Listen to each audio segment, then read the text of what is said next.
With filled tummies, we'll be able to have better conversations. SBI, of course, is a very vast brand.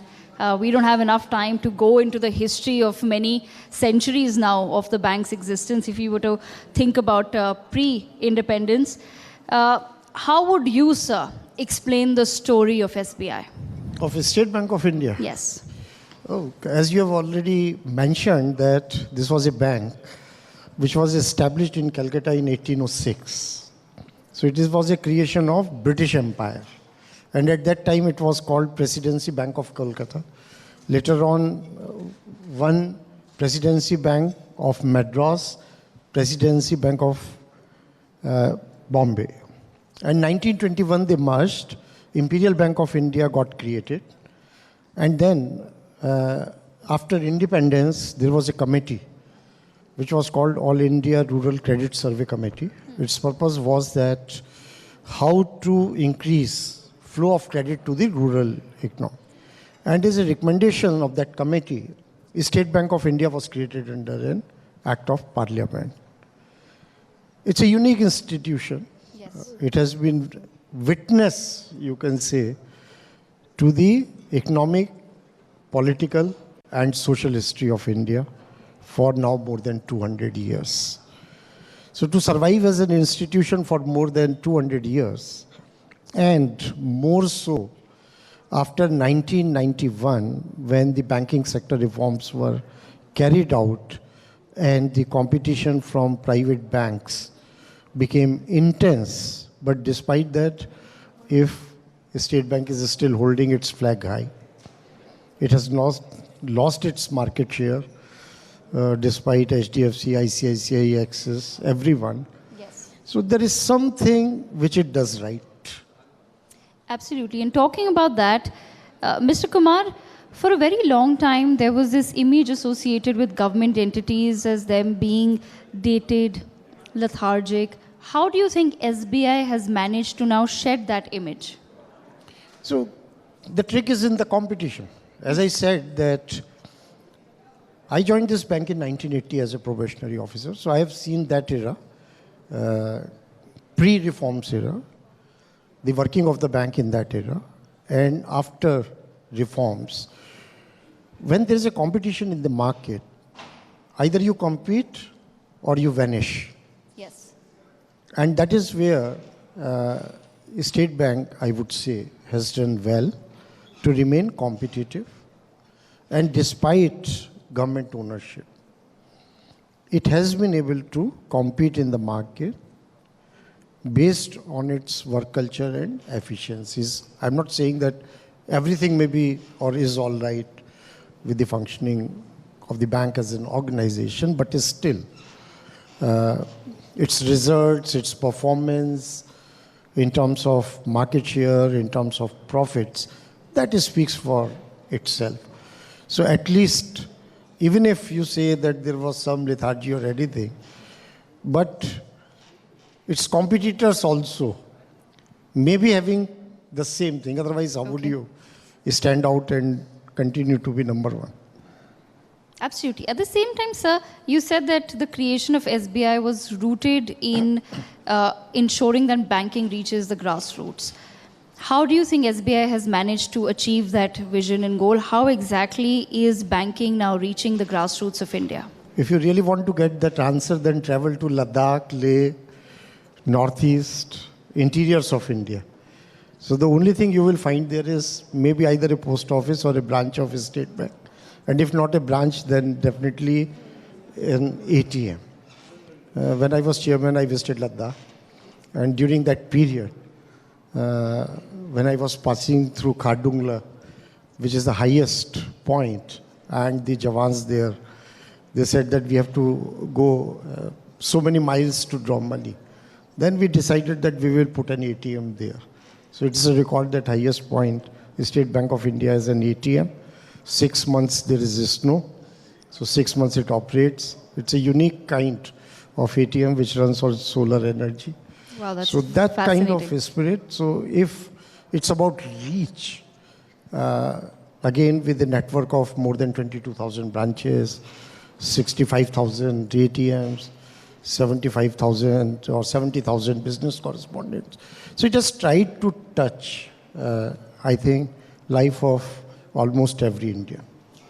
And sir, of course, you've shared a very personal experience that it was through your own travel that you realized that there was a need, even at the highest point, for there to be access to financial institutions. If you can just share, before I come back to, of course, banking, if you can share from your tenure, one example of something that happened that allowed you to make a policy decision that has really impacted and left its legacy on SBI.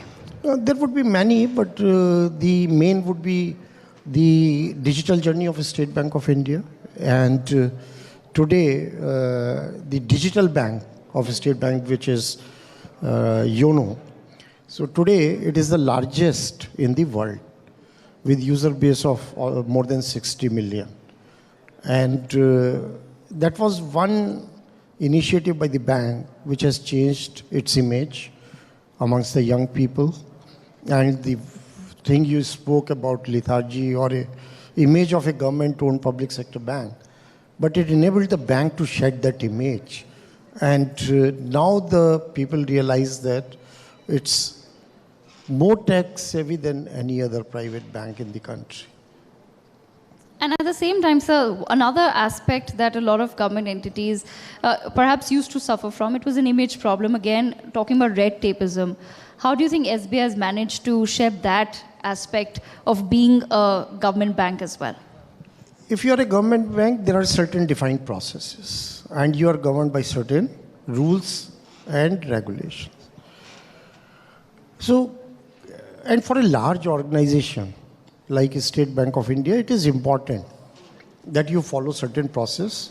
You may call it red tape, but there is no way that a large organization like a State Bank can avoid that red tape.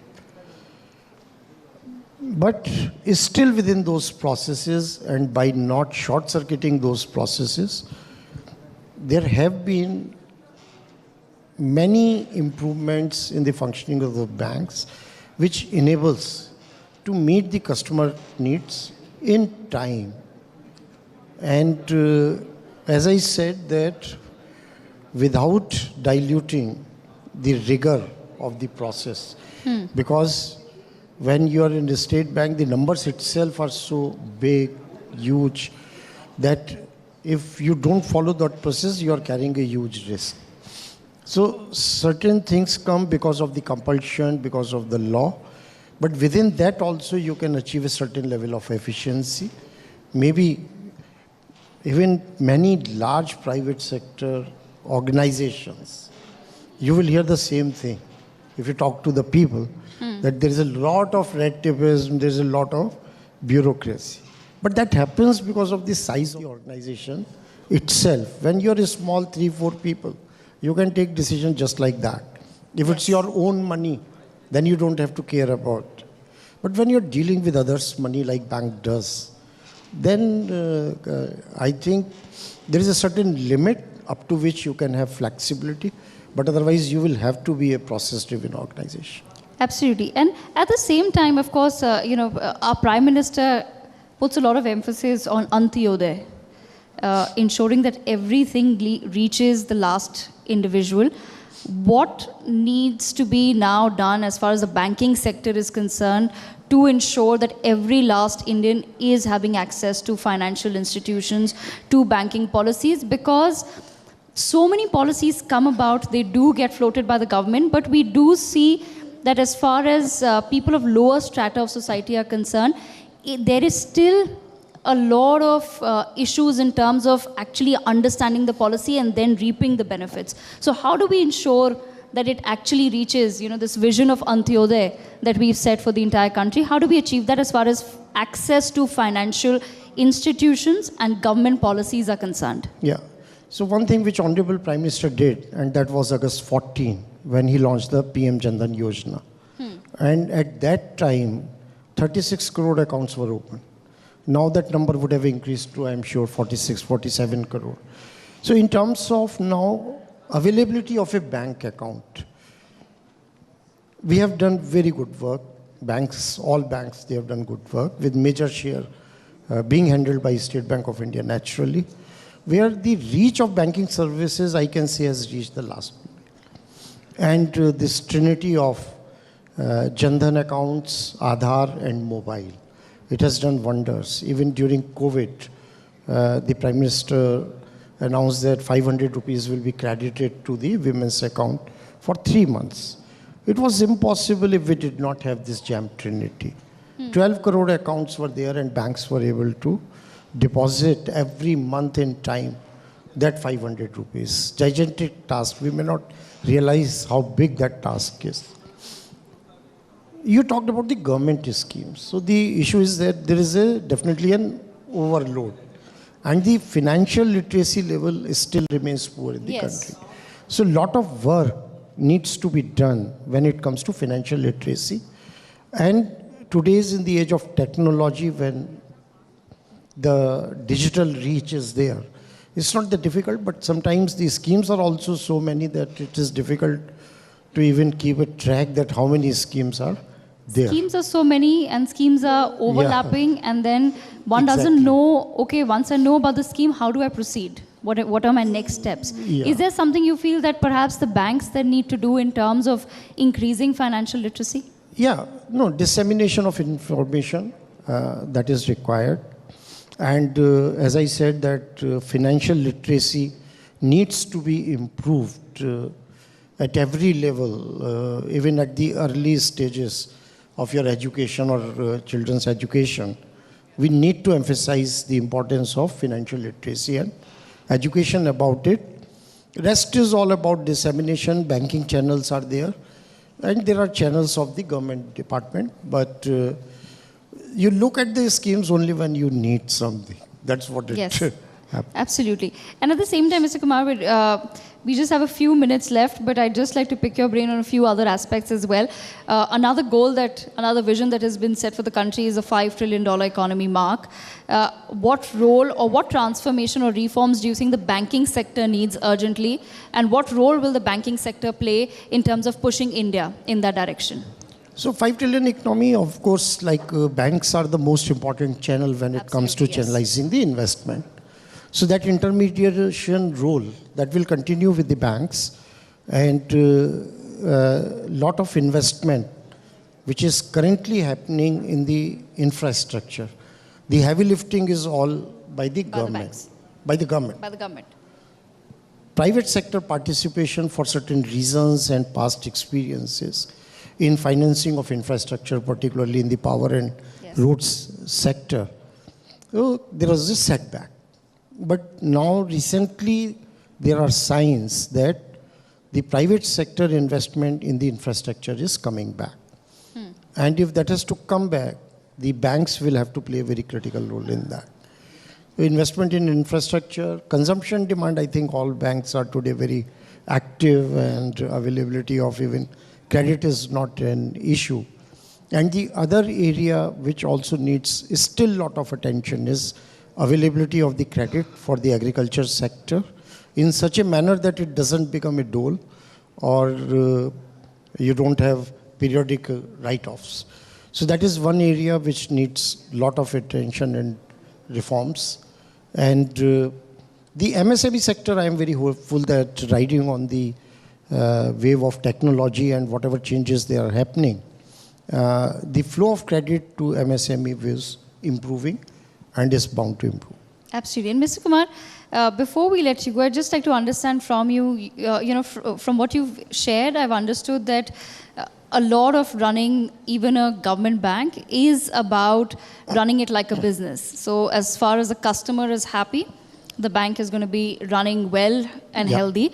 So I just want to understand from you, SBI is, correct me if I'm wrong, one of the largest employers in the world. Lakhs of employees. I won't claim that that is State Bank is the let's largest say in employer. India at least. What you can say is that one of the largest employer in the banking industry in India, and one of the largest employers in India. So what, as per you, is an effective management strategy? Pardon? What, as per you, would be an effective management strategy? Now I'm talking strictly in terms of you as a businessman and your vision for SBI. No, so for any organization, and particularly if it is a service organization, then the most important resource is people. Any manufacturing industry today, if you see, they can run with automation and very few people employed. But service industry, it cannot run without people. So a workforce which is skilled, which is alive to the competition and the situation, and which is motivated. So if, as a leader who is running any organization, the most important aspect comes down to talent management. And there is a lot of competition for talent itself that also we have to realize. And if you talk about the public sector, then their hands are tied to the back. So the public sector organizations and their leaders, so we always used to say jokingly that we have to swim with all our hands tied up to the back. So that is an art you have to learn.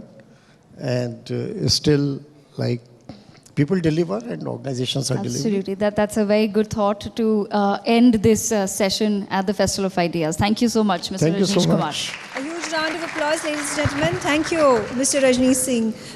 For more such videos, subscribe to the NewsX YouTube channel, hit the bell icon.